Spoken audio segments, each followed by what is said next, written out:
Hi எல்லாரும் எப்படி இருக்கீங்க? Welcome to Kannan Bhagavathi channel.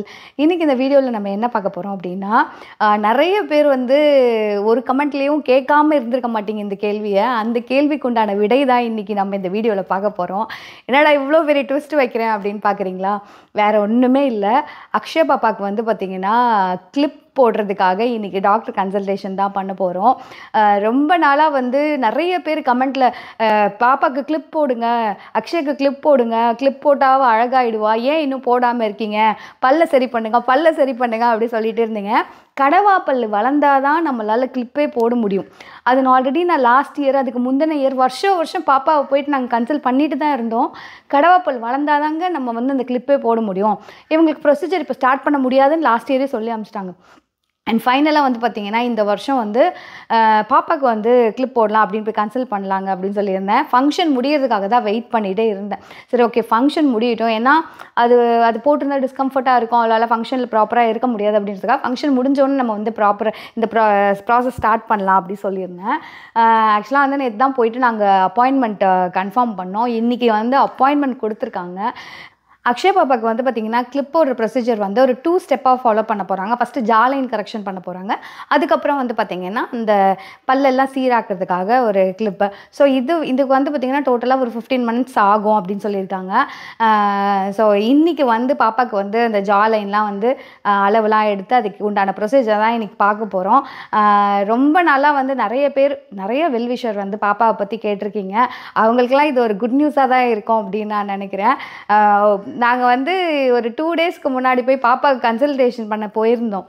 அப்போ அவர் சொல்லியிருந்தார், டாக்டர் சொன்னார், இவளுக்கு மட்டும் ஜாலைன் கரெக்ஷன் பண்ணி பல்ல சரி பண்ணிட்டா ரொம்ப அழகாக இருப்பா அப்படி சொன்னார். அது கேட்கும்போது ரொம்ப ரொம்ப சந்தோஷமாக இருந்தது. இன்னும் ஒரு 15 மினிட்ஸ் சீக்கிரமாக போகணும், பாப்பாவோட ஜாலைன்லாம் கரெக்ஷன் பண்ணணும் அப்படின்னு ரொம்ப ஆசையாக இருக்குது. இன்றைக்கி அதுக்கு ஃபஸ்ட் ஸ்டெப் எடுத்து வைக்கிறோம் அப்படின்னு நினைக்கும் போது இன்னும் ரொம்ப ஹாப்பியாக இருக்குது. ஏன் கூட சேர்ந்து நீங்களும் வாங்க. இன்றைக்கி விலாகில் நம்ம அதை பற்றி தான் பார்க்க போகிறோம். அண்ட் இன்னும் சில விஷயங்கள்லாம் இருக்குது, அதையும் நீங்கள் பார்ப்பீங்க. வாங்க வீடியோக்குள்ளே போயிடலாம். இந்த எடுத்து வச்சுருக்கேன். இது ஓகே தானே? இது டாப்பு பேண்ட் அது மாதிரி இருக்குது, கோர் செட் மாதிரி 2 செட் எடுத்து வச்சுருக்கா. அவள் எது சூஸ் பண்ணுறாலோ போட்டுக்கிட்டோம். ஆக்சுவலாக பாப்பா பார்த்திங்கன்னா ஸ்கூலுக்கு போயிருக்கா. அவளுக்கு 3:30 மணிக்கெலாம் ஸ்கூல் விட்டுருவாங்க. நான் எனக்கு கிராசரி வாங்குற வேண்டிய வேலையெல்லாம் இருக்குது. ஸோ அதனால் அப்பாவை பிக்கப் பண்ண சொல்லிட்டேன். ஸோ நான் அரௌண்ட் ஒரு 3-4 o'clock ஆகிடும் நான் போகிறதுக்கு. ஸோ போயிட்டு அவள் அம்மா வீட்டில் தான் இருப்பாள். போயிட்டு அவளுக்கு ட்ரெஸ்ஸை மாற்றிட்டு, யூனிஃபார்ம் தானே போட்டிருப்பா, ட்ரெஸ்ஸை மாற்றிட்டு அவளை நாங்கள் 5:30க்கு தான் அப்பாயின்மெண்ட் கொடுத்துருக்காங்க டாக்டர். ஸோ அதனால் 5:30க்கு அங்கேருந்து அப்படியே போகிறேன். ஏன்னா அம்மா வீட்டு பக்கத்தில் தான் ஹாஸ்பிட்டலும். ஸோ அதனால் அங்கே போயிட்டு அப்படியே போகிறோம். இப்போ நான் பார்த்திங்கன்னா கிராசரி வாங்குறதுக்கு எங்கே போகிறேன், என்ன வாங்குறேன் அப்படின்னு சொல்கிறேன். யூஸ்வலாக நான் பர்டிகுலராக பார்த்திங்கன்னா ஒரு ரைஸ் தான் வாங்குவேன். அந்த ரைஸ் எப்பயுமே நான் மாற்றவே மாட்டேன். அது என்ன ரைஸ் நான் யூஸ் பண்ணுறேன் அப்படின்றதையும் நான் உங்களுக்கு காமிக்கிறேன். அண்ட் நீங்களும் எனக்கு கமெண்ட் பண்ணுங்கள். நீங்கள் பர்டிகுலராக ஒரு சில பேர் சொல்லுவாங்க இந்த ரைஸை தவிர்த்து நான் வாங்கவே மாட்டேன்னு.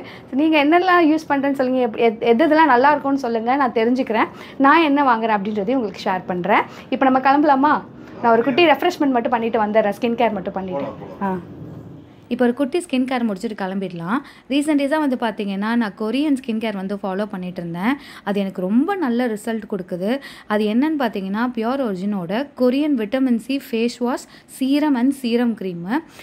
இது நம்மளுடைய ஸ்கின்னில் பார்த்தீங்கன்னா டீப்பாக கிளென்ஸ் பண்ணணும் இந்த ஃபேஸ் வாஷை. இது நான் நல்ல ஃபேஸ் வாஷ் பண்ணி முடிச்சுட்டு ஈரம் இல்லாமல் கம்ப்ளீட்டாக தொடச்சிட்டு நான் என்ன பண்ணுவேன்னா சீரம் அப்ளை பண்ணுவேன். இந்த சீரம் பார்த்தீங்கன்னா எனக்கு ரொம்பவே எஃபெக்டிவாக ஒர்க் ஆகுது. எனக்கு கிளென்சர் அண்ட் சீரம் க்ரீமை விட இந்த சீரம் எனக்கு ரொம்ப பிடிச்சிருக்கு. காரணம் என்னன்னு பார்த்தீங்கன்னா இது ஒரு ஃபியூ டேஸ்லேயே நம்மளுடைய டார்க் ஸ்பாட்டை டல்லாக்கி நம்மளுடைய ஸ்கின்னை ரொம்ப பிரைட்டாக வச்சுக்க ஹெல்ப் பண்ணுது. அண்ட் ரொம்ப ஒரு ஷைனான ஒரு ஃபேஸையும் நமக்கு கொடுக்குது. இதில் மெயின் கீ இன்க்ரீடியண்டாக என்ன இருக்குதுன்னு பார்த்தீங்கன்னா Korean use lemon and Korean vitamin C இருக்குது. இதில் ஸ்பெஷல் என்னென்னு பார்த்தீங்கன்னா 20x கொரியன் விட்டமின் சி இருக்கிறதுனால நம்மளுடைய டார்க் ஸ்பாட்டை ஃபியூ டேஸ்லேயே ஃபேட் அவுட் பண்ணி நம்மளுடைய ஸ்கின்னை கிளியராக வச்சுக்க ஹெல்ப் பண்ணுது. அண்ட் இந்த சம்மருக்கு ஒரு ஆப்டான சீரம் அப்படின்னு தான் சொல்லுவேன். ஏன்னா நம்மளோட ஸ்கின்னை ரொம்ப ஹைட்ரேட்டாகவும் ரொம்ப க்ளோவாக வச்சுக்க ஹெல்ப் பண்ணும். அண்ட் நெக்ஸ்ட் ஸ்டெப் பார்த்தீங்கன்னா சீரம் க்ரீமு. இந்த சீரம் க்ரீம் பார்த்தீங்கன்னா நம்மளுடைய டல்னஸ் அண்ட் டார்க் ஸ்பாட்டை போக்கி நம்மளுடைய ஸ்கின்னை ரொம்ப ஈவன் டோனாக வச்சுக்க ஹெல்ப் பண்ணும். அண்ட் இதில் SPF இருக்கிறதுனால நமக்கு சன் ப்ரொடெக்ஷனும் கொடுக்க ஹெல்ப் பண்ணும். ஸோ நான் யூஸ் பண்ணுறேன் இந்த கொரியன் ஸ்கின் கேர் உங்களுக்கும் பிடிச்சதுன்னா நான் டிஸ்கிரிப்ஷனில் இவங்களுடைய ப்ராடக்ட் டீட்டெயில் கொடுக்குறேன். அண்ட் இந்த ப்ராடக்ட் மீஷோ மால் அவைலபிளாக இருக்குது at just ₹179. ஸோ தேவைப்படுறவங்க செக் பண்ணி பாருங்கள். லிங்க் டிஸ்கிரிப்ஷனில் கொடுக்குறேன். இப்போ நாங்கள் எங்கே போய்கிட்டு இருக்கோம்னு பார்த்தீங்கன்னா கிராசரி வாங்க தான் போய்கிட்டு இருக்கோம். எங்கே வந்திருக்கோம்னு பார்த்தீங்கன்னா போரூர் சரவணா ஸ்டோருக்கு தான் வந்திருக்கோம். இதுக்கு முன்னாடி இருந்த வீட்டுக்கிட்ட எங்கே வாங்குவோம்னு பார்த்தீங்கன்னா ரிலையன்ஸ் அப்படி இல்லைனா டிமார்ட்டில் வாங்குவோம். இப்போ இருக்கிற வீட்டுக்கு பக்கத்தில் வந்து போரூர் சரவணா இருக்கிறனால இப்போ ரீசெண்ட் டைமில் இங்கே தான் வாங்குகிறோம். சரவணா ஸ்டோரில் வாங்குறதுல இன்னொரு நல்ல விஷயம் என்னென்னு பார்த்தீங்கன்னா காய்கறியுமே இங்கே நல்லா ஃப்ரெஷ்ஷாகவே எப்போவுமே கிடைக்கும். டெய்லி வந்து ஃப்ரெஷ்ஷாக காய்கறிஸ் வந்துடும். இப்போ வந்து நாங்கள் ரொம்ப அதிகமாக பர்ச்சேஸ் பண்ண போகிறதில்ல. முன்னாடிலாம் வந்து அடிக்கடி போக முடியாதுன்னு சொல்லிட்டு ஒரு பொருளை வந்து 2ஆக வாங்கி வச்சுப்போம். ஆனால் அது ரொம்ப நாள் ஆனதுக்கப்புறம் அது கெட்டு போயிடும். இப்போல்லாம் வந்து ரொம்ப கம்மியாக மினிமலாக ஒரு வாரத்துக்கு வர மாதிரி தான் வாங்குறது. அண்ட் ரைஸ் வந்து இவங்க சொல்லியிருந்தாங்களே நாங்கள் என்ன ரைஸ் வாங்குறோன்னு சொல்லிட்டு சாவி பிராண்டில் வந்து நெய் கிச்சடி ரைஸ் தான் நாங்கள் யூஸ் பண்ணுறோம். அண்ட் நீங்கள் என்ன ரைஸ் யூஸ் பண்ணுறீங்கன்றதை கமெண்ட் பண்ணுங்கள். அண்ட் நாங்கள் இங்கே பர்ச்சேஸ் பண்ணதுக்காக ஒரு கூப்பன் கோட் கொடுத்துருக்காங்க. வின் பண்ணால் வாஷிங் மிஷின் கிடைக்குன்ற மாதிரி சொல்லியிருக்காங்க. 1 hour later. ஒரு குயிக் பர்ச்சேஸ் பண்ணி முடிச்சாச்சு. சரவணா ஸ்டோரில் எனக்கு ரொம்ப பிடிச்ச விஷயம் என்னென்னு பார்த்தீங்கன்னா நீங்கள் நல்லா பர்ச்சேஸ் பண்ணி டயர்டாகிட்டு வெளில வந்தீங்கன்னா பசியோட வீட்டுக்கு போகவே தேவையில்ல. ஏன்னா இங்கே ஒரு வெஜ் சீஸ் சாண்ட்விச் பார்த்தீங்கன்னா வெளியிலாம் ரொம்ப ஜாஸ்தி, வெறும் 25 ருபீஸ்க்கு கொடுக்குறாங்க. அண்ட் வெஜ் சூப் பார்த்தீங்கன்னா 20 ருபீஸு. அண்ட் ஸ்வீட் கார்ன் பார்த்தீங்கன்னா ஒன்லி 15 ருபீஸு. நீங்கள் அழகாக ஒரு ஹெல்த்தியான ஃபுட்டை கூட சாப்பிட்டுட்டு ஹாப்பியாக பர்ச்சேஸ் பண்ணிவிட்டு ஹாப்பியாக சாப்பிட்டுட்டு கூட வீட்டுக்கு போகலாம். நெக்ஸ்ட்டு வந்து இப்போ அக்ஷயாவை பர்ச்சேஸ் பண்ணுறது பர்ச்சேஸ்ன்னு சொல்லிட்டு இல்லை உன்னை பிக்கப் பண்ண போகிறேன்னு சொல்கிறதுக்கு பதில் பர்ச்சேஸ்ன்னு சொல்லிட்டேன். இப்போ அக்ஷயாவை பிக்கப் பண்ணுறதுக்கு வந்திருக்கோம். இப்போ தான் அம்மா வீட்டுக்கு வந்தோம். ஆக்சுவலாக வீட்டில் இருக்கும்போது நான் ஒரு கவர் எடுத்து வச்சேன்ல, பாப்பா ட்ரெஸ் எடுத்து வைக்கிறேன்ட்டு அந்த கவர் வீட்லேயே விட்டுட்டு வந்துட்டேன். நல்ல வேலை வெக்கேஷன் அப்போ இங்கே வந்து கொஞ்ச நாள் ஸ்பெண்ட் பண்ணான். அப்போ இங்கே ட்ரெஸ் இருந்ததுனால தப்பிச்சேன் நானே. இப்போ இருக்கு, அதனால அவள் போட்டு ரெடியாக இருக்கா. ஹலோ மேடம், இந்த ட்ரெஸ் இருந்ததுனால தப்பிச்சாங்க. சூப்பராக இருக்குல்ல? அக்ஷயா அம்மா உனக்கு 2 ட்ரெஸ் சூப்பர் ட்ரெஸ் எடுத்து வச்சாங்கடா. ஆமாம், இப்போ எடுத்தோம்ல ரீசெண்டாக, அது எடுத்து வச்சேன். அந்த சாண்டில் கலர் எடுத்து வச்சேன். வீட்லேயே வச்சுட்டு வந்துட்டேன். பரவாயில்ல, ஆனால் இங்கே இருந்திருக்கேன். இப்போ ரீசெண்டாகவே இந்த மாதிரி க்ராப் டாப் அந்த மாதிரி தான் போடுறா. கோர் செட்டுன்னு சொல்லுவாங்க. இல்லை இது என்ன இருக்குது? Butterfly top. செட்டுக்கு பேர் கோர் செட்டா? ரொம்ப நல்லா இருக்கு. மேடம் செயினை வாங்கி போட்டாங்க. செயின் இல்லை, வெறும் கழுத்தாக இருந்தேன்னு சொல்லி செயினை வாங்கி நான் போட்டுட்டேன். ஆமாம், நீ அது ஞாபகமே இல்லைல்ல, ஸ்கூலுக்காக கழட்டி வச்ச. உன் செயின் இப்போ அங்கே போயிருச்சா? சரி கிளம்பலாம், வாங்க போயிட்டு இப்போ அப்பாயின்மெண்ட் கிளம்புவோம். என்னம்மா எக்ஸைட்டாக இருக்கா?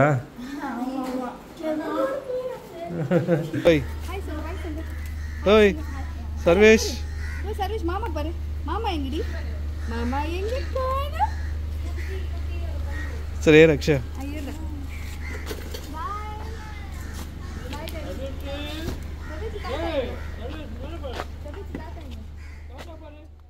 நாங்கள் இப்போ டென்டல் கிளினிக் வந்தாச்சு. டாக்டர் ஆல்ரெடி ட்ரீட்மெண்ட் ப்ராசஸ் பற்றி ஃபுல்லாக எக்ஸ்பிளைன் பண்ணிட்டாங்க. இப்போ வந்து இம்ப்ரெஷன் எடுக்கிறாங்க.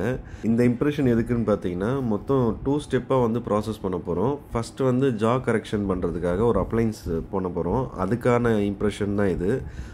ஜா அலைன் ஆகிட்டதுக்கப்புறமா பிரேசஸ் வந்து போட போகிறோம். ஸோ இந்த ப்ராசஸ் தான் இப்போ போயிட்டுருக்கு. லூஸாக வாங்கி மூடுற மாதிரி லூஸாக இருக்கணும். இன்னும் ஒரே ஒரு ப்ரெஸ். சரிங்களா? நான் மேலே ப்ரெஸ் பண்ணால் நீங்கள் கீழே பண்ணணும். 1 2 3 கீழே கீழே 1 2 3 குட். அவ்வளோ 2 நிமிஷம். மேக்ஸ் எக்ஸ்ட்ராக்ஷன் இல்லாமல் வேஸ்ட் பண்ணுவோம். பட் சிவியர் ப்ரொக்லேஷன் இருக்கு. ஒரு பல்லெல்லாம் அலைன் பண்ணிட்டு அதுக்கப்புறம் இல்லை பல்லு எடுக்காம எந்த பல்லு இருக்கு? கேனிக்கு பின்னாடி இருக்குல்ல, ப்ரீமோலார் பின்னாடி இருக்க டீத் தான் இருக்கும். நீடட்னா 10% தேவைப்படாது. எக்ஸ்ட்ரா சப்ளைஸ் முடிச்சுட்டு ஓகே. எக்ஸ்ரே சொல்லிருக்காங்க. பே பண்ணியாச்சு. இன்னும் ஒரு 4 to 5 daysல வந்துருமா. வந்துட்டா நம்ம வந்து ஃபிக்ஸ் பண்ணிடலாம். ப்ராசஸ் ஸ்டார்ட் பண்ணிடுவோம்ல. சரி இப்போ எக்ஸ்ரேக்கு போகலாம்னா? இப்போ வந்து நம்ம எக்ஸ்ரே தான் எடுக்க போகிறோம். என்ன எக்ஸ்ரேன்னு பார்த்தீங்கன்னா ஓபிஜி ஃபுல் மவுத் எக்ஸ்ரே தான் எடுக்க போகிறோம். அது எப்படி எடுப்பாங்கன்னு பார்த்தீங்கன்னா நம்ம ஹெட்டுக்கு மேலே ஒரு மிஷின் சுற்றி வரும். அது எப்படின்றத நம்ம அங்கே போய் பார்க்கலாம். எங்கே போகிறோன்னு பார்த்தீங்கன்னா சக்ரா ஸ்கேன்ஸ்க்கு தான் போகிறோம். இன்னொரு விஷயம் என்னென்னு பார்த்தீங்கன்னா அக்ஷயாக்கு ட்ரீட்மெண்ட் கொடுக்குற கிளினிக்கும் நம்மளோட ஷாப்பும் பார்த்தீங்கன்னா வாக்கபிள் டிஸ்டன்ஸ் தான். ஒய்ஃபுக்கு வந்து அப்பாயின்மெண்ட் இருக்குது, அதனால் அவங்கள அங்கே விட்டுட்டு இப்போ நானும் அக்ஷயாவும் தான் போயிட்டு எக்ஸ்ரே எடுக்க போகிறோம்.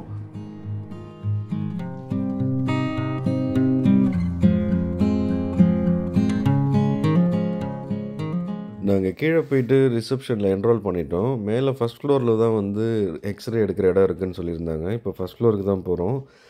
மேலே போனதுக்கப்புறமா ஃபஸ்ட்டு விஷயமா வந்து எக்ஸ்ரே எடுக்கிறதுக்கு முன்னாடி நம்மளோட பாடியில் இருக்கிற ஆர்னமெண்ட்ஸ் எல்லாம் வந்து ரிமூவ் பண்ண சொல்லுவாங்க. அக்ஷயா வந்து ஸ்டட்ஸ் போட்டிருந்தாங்க, செயின் போட்டிருந்தாங்க.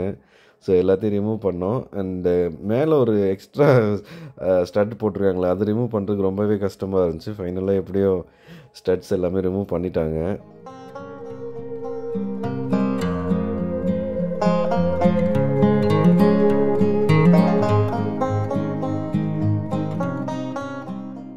நம்ம எக்ஸ்ரே எடுக்கிற ரூமுக்கு வந்தாச்சு. எப்படி எக்ஸ்ரே எடுப்பாங்கன்னு உங்ககிட்ட காமிக்கிறேன். இந்த மாதிரி கரெக்டான பொசிஷனில் நிற்க வச்சுட்டு ஹெட்டை கரெக்டாக வச்சு இந்த மாதிரி டைட் பண்ணிவிடுவாங்க. மேலே மிஷின் இருக்குது பார்த்தீங்களா, அது வந்து நம்ம ஹெட்டை சுற்றி ரைட் சைடில் ஒரு ரவுண்டு, அதுக்கப்புறம் லெஃப்ட் சைடில் ஒரு ரவுண்ட் சுற்றும். அவ்வளோதான், எக்ஸ்ரே முடிஞ்சிடும். இப்போ நம்ம கீழே போய் எக்ஸ்ரே கலெக்ட் பண்ணிக்கலாம். இந்த எக்ஸ்ரே எடுக்கிறதுக்கு எவ்வளோ சார்ஜ் பண்ணாங்கன்னா 600 சார்ஜ் பண்ணாங்க. ஓகே, கீழே போயிட்டு எக்ஸ்ரேயோட ரிசல்ட் எடுத்துகிட்டு போய் டென்டிஸ்ட்டை கொடுத்துட்டு நம்ம போய் அம்மாவை பிக்கப் பண்ண போகிறோம். சரி அக்ஷயா, உனக்கு இப்போ என்ன ஃபீலிங் இருக்குது? உனக்கு வந்து இப்போ டென்டல் ப்ராப்ளம்லாம் சால்வ் ஆக போகுது. ரொம்ப ஜாலியாக இருக்குது. அவங்க என்ன சொன்னாங்கன்னா இன்னும் 10th எல்லாம் போகும்போது கரெக்டாக ஆகிடும். ஆமாம், இப்போ 8th படிக்கிற, இன்னும் 10th 2 இயர்ஸில் 15 months சொன்னாங்க. அது ஃபுல்லாக அந்த இப்போ ஒன்று போட போகிறாங்க, அது 4 months. இது ஒரு 2 இயர்ஸில் அழகாகிடும் அப்படி சொன்னாங்க. ஜாலியாக நீ இப்போவே அழகுதான்டா. எனக்கு இப்போவே உன்னை பிடிச்சிருக்கு. அம்மாவுக்கு அப்பாயின்மெண்ட் முடிஞ்சிருச்சு. அம்மாவை பிக்கப் பண்ணிட்டு வீட்டுக்கு போகலாமா? போகலாம். என்ன பண்ணிகிட்டு இருக்க? நைட்டுக்கு வந்து டின்னருக்கு வந்து இன்றைக்கி வந்து என்ன பண்ணியிருக்கேன் அப்படின்னு பார்த்தீங்கன்னா பீட்ரூட் இட்லி. ஓ, என்ன ரெட் கலரில் இருக்குது?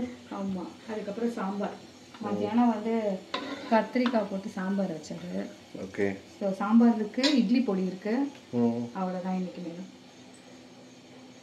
ஸோ நாங்கள் வந்து பார்த்திங்கன்னா இன்றைக்கி பாப்பாவுக்கு கிளிப்பு போடுறதுக்காக ஃபுல் ப்ரொசீஜரும் பண்ணி முடிச்சிட்டோம். ரொம்ப ஹாப்பியாக இருக்குது. இன்னும் 15 மாதம் எப்படிடா போகும்னு இருக்கு. அது போயிடுச்சு அப்படின்னா பாப்பா ரொம்ப அழகாயிடும். பல்லு டாக்டரே சொல்கிறாங்க, பல்லு மட்டும் சரியாயிடுச்சுன்னா இன்னும் சூப்பராக இருப்ப, நீ அழகாக இருப்ப, இப்போவே அழகாக இருக்க, இன்னும் சூப்பராக இருப்ப அப்படின்ற மாதிரி சொன்னாங்க. ரொம்ப சந்தோஷமா இருந்துச்சு அது கேட்கும்போது. நிறைய பேர் கேட்டுக்கிட்டே இருந்தாங்க, என்னக்கா இன்னும் போடலையே, பாப்பாக்கு போடுங்க, போட்டா இன்னும் அழகா இருக்கும்னு சொல்லிட்டே இருந்தாங்க.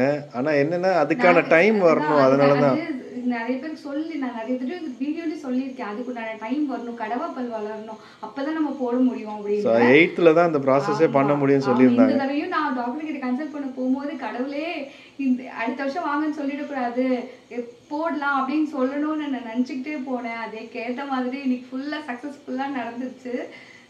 ஸோ ரொம்ப ஹாப்பியாக இருக்குது. இந்த ஹாப்பினஸ் உங்கள் கூட ஷேர் பண்ணதில் இன்னும் ரொம்ப ஹாப்பி. இப்போ பாப்பாவுக்கு வந்து பார்த்தீங்கன்னா பயங்கரமாக தூக்கம் வருது. ஆக்சுவலாக டெய்லி 9 மணிக்கெலாம் தூங்கிடுறேன் இப்போ ஸ்கூல் ஸ்டார்ட் பண்ணதுனால.